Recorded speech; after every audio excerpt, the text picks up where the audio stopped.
Hey guys, maayong buntag. Magandang araw sa mga nagbabalak na bumili nito. Itong tool na to. Ayan. Tucker. Mura lang siya.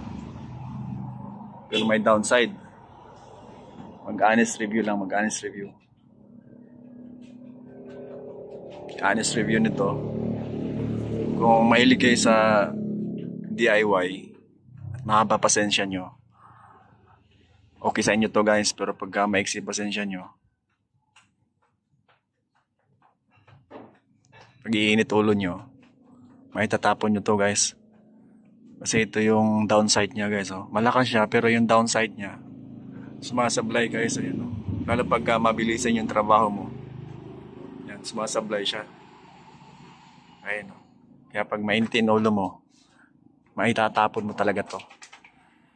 Hindi ko lang alam sa mga branded Pero kapag may bala kayong bumili nito, ito yung downside nito guys. Hindi ko sinisiraan pero honest review lang para naman sa ikabubuti ng iba.